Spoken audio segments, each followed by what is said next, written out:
We have decided to have the puja after our dinner because Shri Krishna was born in the night about 12 o'clock, while I was born 12 o'clock in the daytime, same with Sri Rama. And also Christ was born 12 o'clock in the night.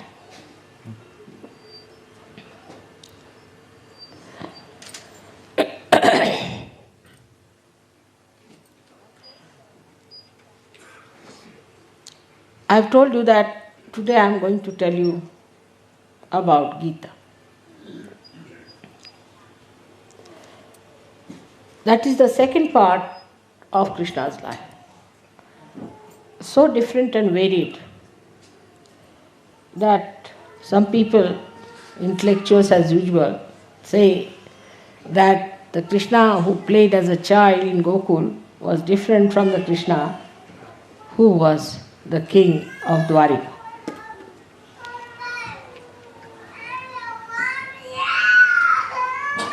So when he became the king of Dwarika,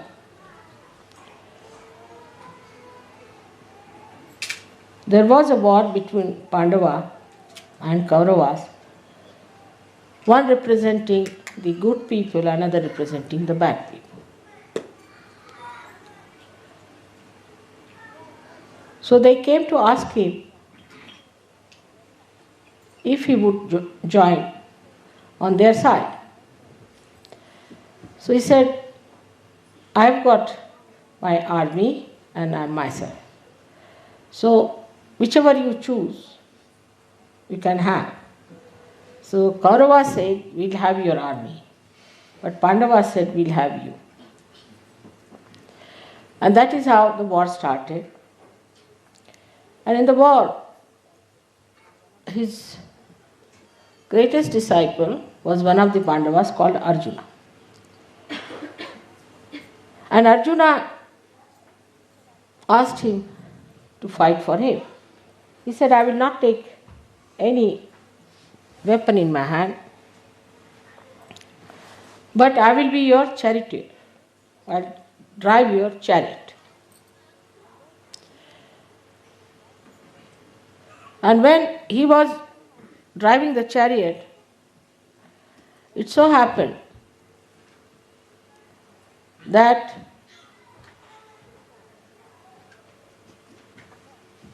Krishna saw Arjuna's depression. And Arjuna said, what is this war? Why should I fight? I am fighting my own gurus, those who have taught me all the vidyas of the battle, and also the vidya of archery. And I am fighting my own cousins. So Shri Krishna said that they are already killed. They don't exist. They are already dead people. Because they are not realized souls. I have already killed them. So you have to just play this drama of killing them.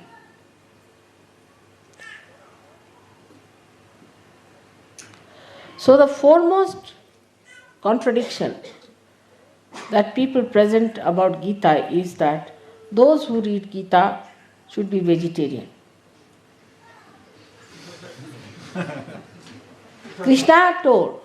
Sri Krishna told Arjuna that you kill them, human beings, his own relations, his own cousins who are bad people. What about chickens and goats?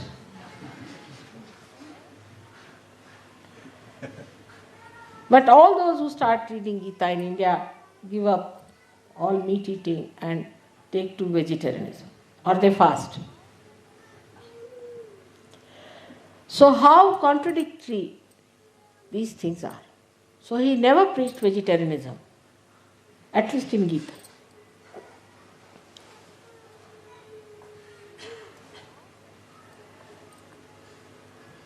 And he asked Arjuna to kill.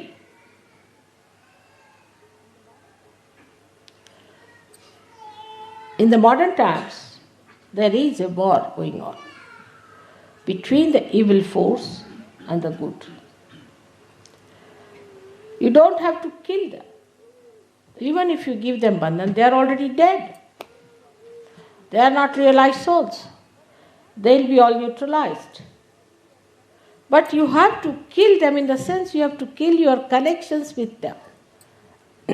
Like I see many people who come to Sahaja Yoga, but my mother is not yet a Sahaja Yogini, so she troubles me. How can I do Sahaja Yoga? For anything else, they'll fight the mother, but not for this.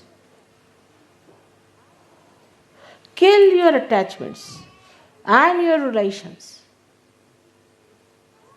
That's what he said. If in case they are troubling you in your ascent. This is the message of Gita to begin with. But on the contrary, I have seen there are people in Sahaja Yoga who once get married, want to get out of Sahaja Yoga, take out their husbands or take out their wives or want to live away and want to be non-collective.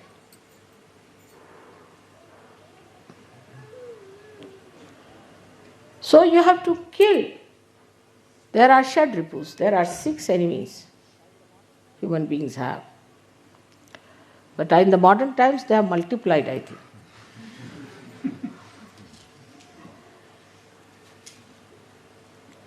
The first one is the lust. Kill your lust.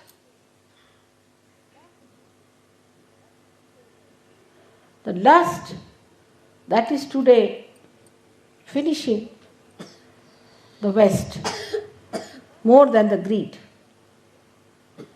So first is kill your lust. Then kill your anger.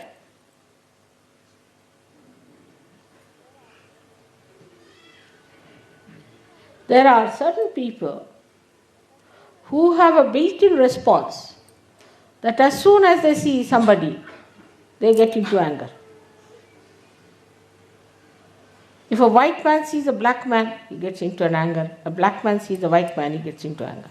Is that right? I mean, God has made all kinds of skins.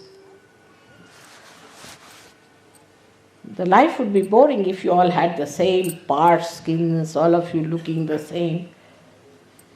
So He has made different types of beautiful people. But this anger can come from any source. This is what it is when you kill anger. Actually, you kill all your connections with the past, the responses, the conditionings you have had.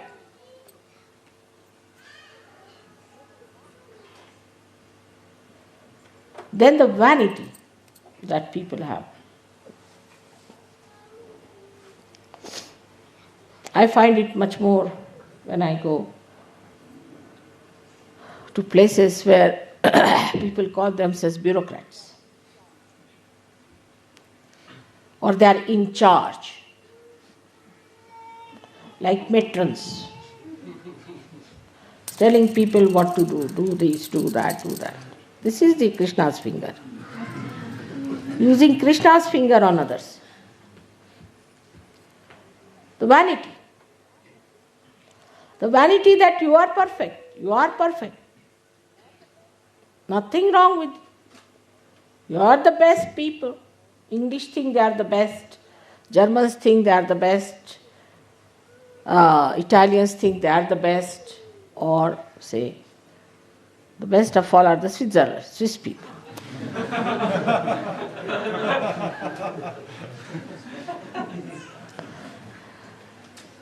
This vanity, this falsehood has to be cut out. What have we achieved by being a certain nation? Let us see. What have we contributed? Belonging to a certain country. those who only belong to the kingdom of God have achieved something. The rest of them are useless people, just finding some way to fight each other, to denounce others. And vanity is just like a balloon. If somebody just puts a pin into it, the whole thing balloon will collapse.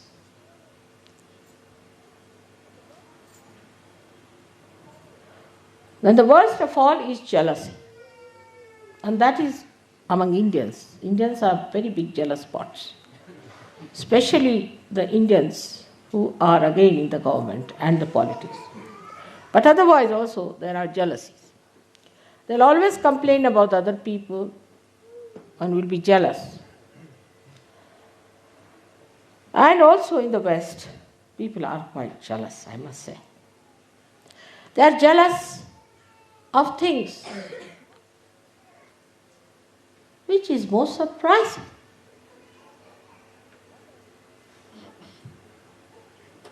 One day I was going in the car and one gentleman was very furious for nothing at all. So the another one tells me they are jealous because you are sitting in a Mercedes car. I said, but that's not mine, that's my husband's, you see. What is there to be jealous because I'm sitting in a Mercedes car? I mean, this is being a very stupid, nonsensical thing. But still I can't believe you can be jealous of somebody because he has a Mercedes car. What does it matter? To me, it's a foreign idea. Absolutely can't understand. But there are stupid things like that. I can only understand one jealousy, that is between husband and wife. Little bit.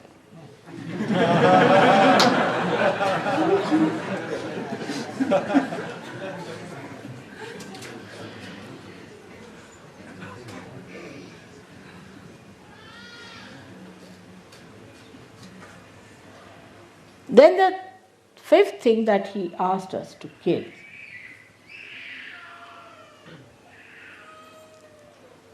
is the attachment. Very important. This is my child, this is Indian also, more Indian. This is my cousin, this is my brother, this is my fiancé, this is my wife. Also in the West, the other way around is that they do not care for their children. They do not care for their mothers, they do not care for their fathers. They do not care for anyone whatsoever, but for themselves. That comes from the last one, is called as the greed. Because when you have greed, you don't care for anybody, you just want to have everything from another person. You want to grab another person of everything. Whatever another person has, you want to have it. But when you don't want to have it, everybody wants to give you. That's my case. I am very afraid to say even that this is nice, because immediately tomorrow I'll find it in my house.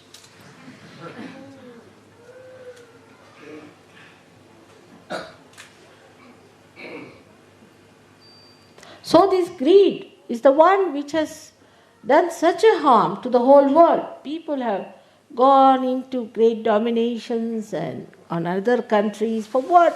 For these diamonds and nonsensical things like that. They have ruined their own lives, the progenies after progenies they have ruined. All their cunning they have used to ruin so many nations just to put them one against another, creating problems, doing all kinds of intrigue. Just for what? For greed, which is absolutely like cancer. Doesn't allow anybody else to exist. And then you start eating yourself out. It's a disease, I think, greed.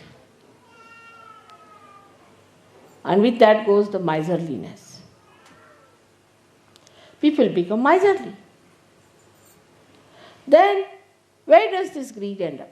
After all, the money that accumulates or things that accumulate in your house, what happens to them?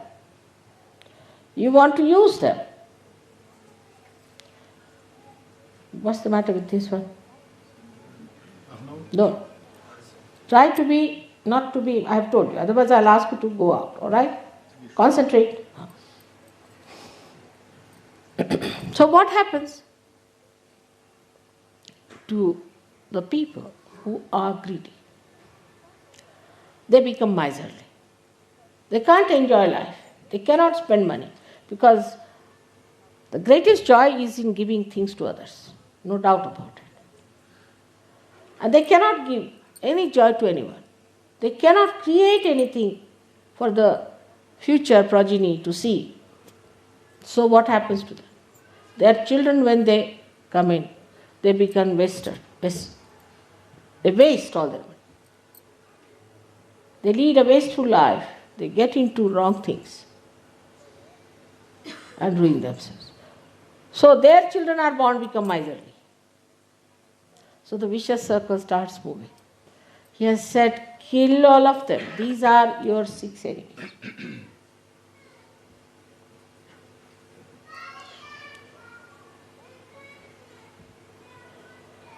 Now the contradiction, again, people use.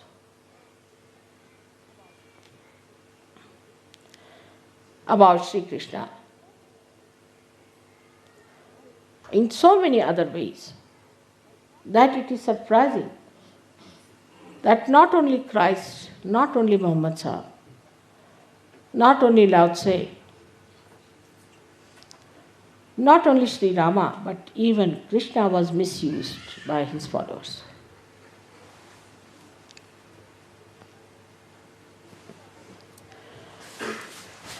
He is the one who is Tatastha. The one, Tatastha means who stands on the banks of the attention and sees everything. Who watches everything. He is the one who is the witness. It described Sakshi Rupena Samsthita. He becomes a Sakshi, a witness. That's what he has said. It's a play. It's a play. But in the name of Krishna, you will find all kinds of absurd things people do. They make dramas, they become Krishnas, they have flutes, they make people befool them, make money out of it, or they sell books on the street. Like if you go to South Hall, you will find so many Westerners wearing funny dresses going around asking for alms from Indians. And Indians say, oh, look at that, these beggars, see, they have come to get some. Let us give them some money.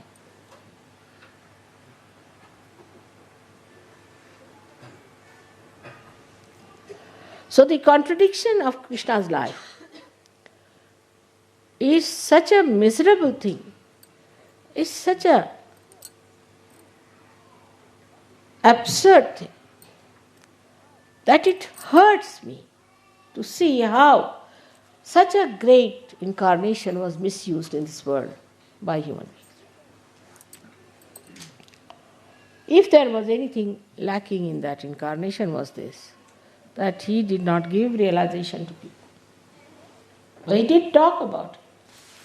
He said about it, talked of meditation. He did all that was needed to put the stage. But what is the result? All his incarnation was misused. Throughout Gita, if you read, you'll be amazed how people have changed Gita and its writings also. Same in the Bible and same in the Quran. Things that they could never have said it. How could they have said it? Is a surprise. Impossible. Because they cannot contradict themselves. For example, Gita is written by Vyasa, who was an illegitimate child of a fisherwoman. But in the Gita it is written that your caste is determined by your birth. How can it be? A one who is a son of an illegitimate son of a fisherwoman, how can he say like that? See the contradiction.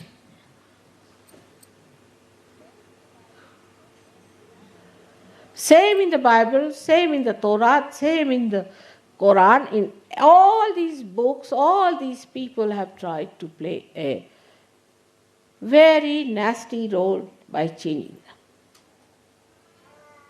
But you can find it out. Luckily, whatever they may try, the truth comes out in this manner, and you can prove it that whatever you are saying is wrong. Cannot be. The one Vyasa who wrote was the son of a fisherwoman, and how can he say that Brahmins are the highest when he is not born as a Brahmin? And to say that your caste Brahminism comes from your birth, from your rebirth. Only they removed a little bit rebirth.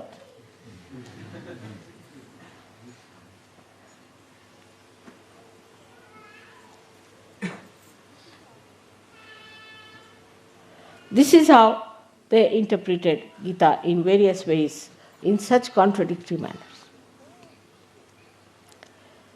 His whole writings or sayings could not be changed, of course, they could not change it. But wherever they wanted to put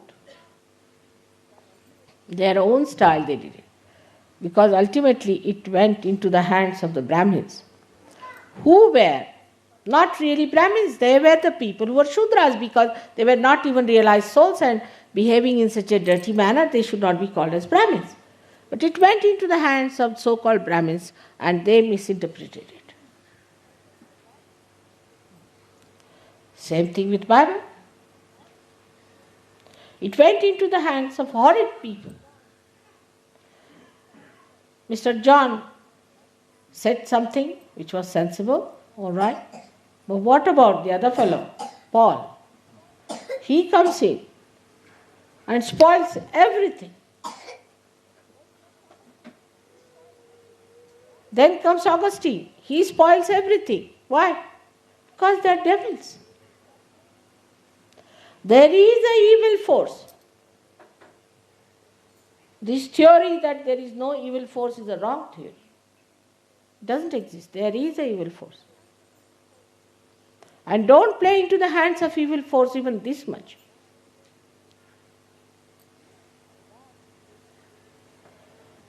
And that was clearly told by Shri Krishna.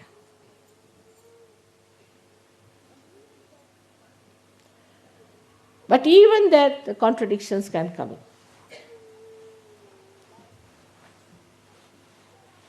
Like,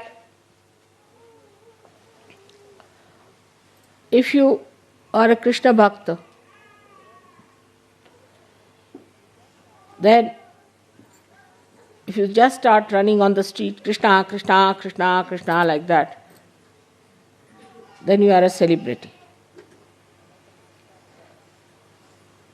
Or like a madcap go on, Krishna, Krishna, Krishna, like that.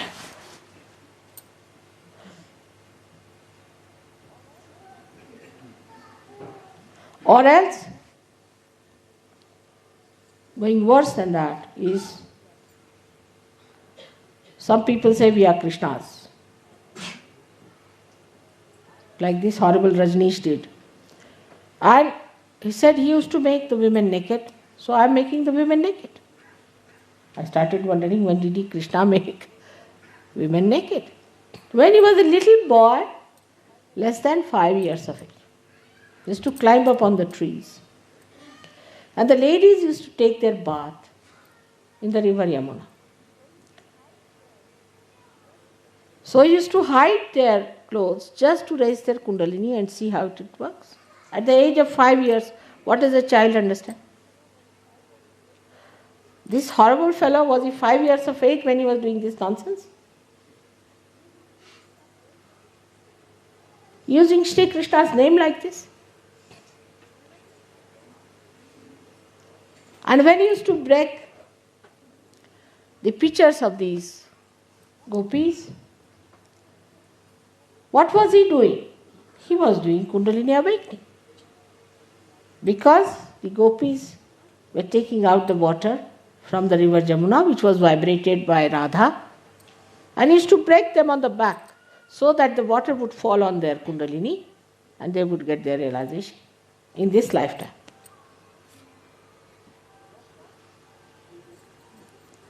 That's what his purification. But first thing they will do is to separate Shri Krishna as a child and Shri Krishna as the one who talks to Arjuna. Very nice. So there is no relevance. And use him the way you want. It's a very common thing that people start talking about Shri Krishna as if he's in their pocket, or they are the writers of Gita. Like we have in the churches, those bishops and things who drink a lot and then they take out their Bible and start reading upside down.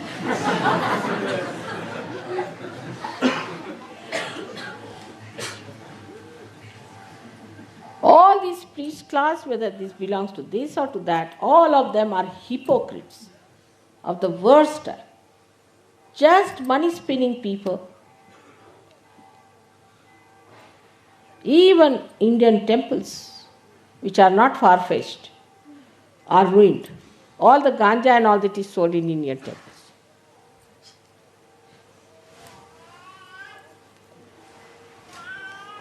All these popes and all these people are doing something that is never expected. Imagine they make a kind of a wine called Benedictine in your Vatican. Can you imagine such a nonsensical thing like that? Tomorrow they'll open a beer bar.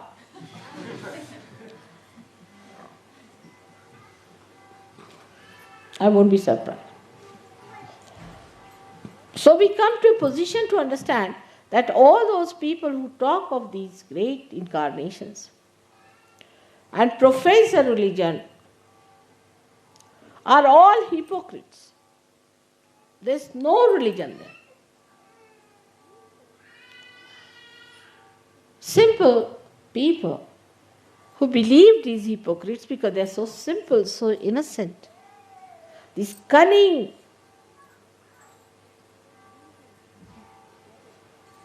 greedy devils who started these religions, exploited these simple people, used them for making temples, churches, mosques. They have no religion within them. How can they talk of God? Their life is so impure. So we had to start our own innate religion. Our own spontaneous, natural religion, which is the human religion, which is the Vishwa Nirmala Dharma. The one that will give you the inner assent, not just talk, no hypocrisy, and all that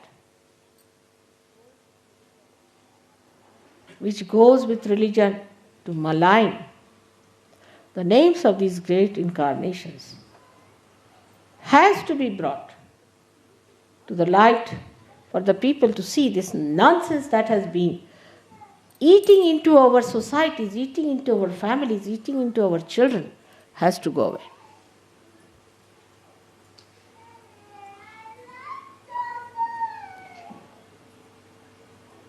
Yada yada hi dharmasya. Whenever the religion, dharma doesn't mean this nonsensical religion, falls down,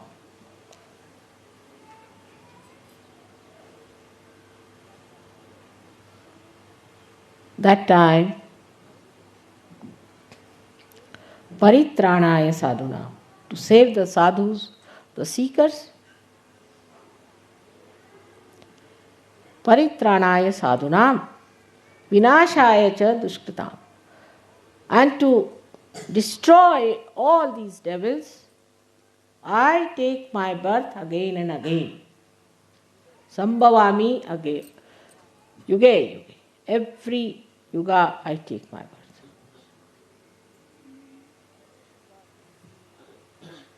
And this is what is an incarnation. You must be very fortunate people that now you can see the cunning of all these devils and can exist into that purity, into that benevolence, the hita, which was promised by Shri Krishna. He never told lies. What he told was the truth. He was truth.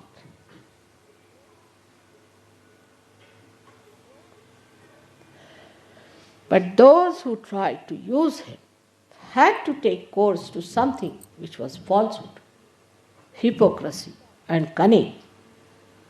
But that in no way should stop the truthful people from getting to reality. May God bless you all. Some water, please.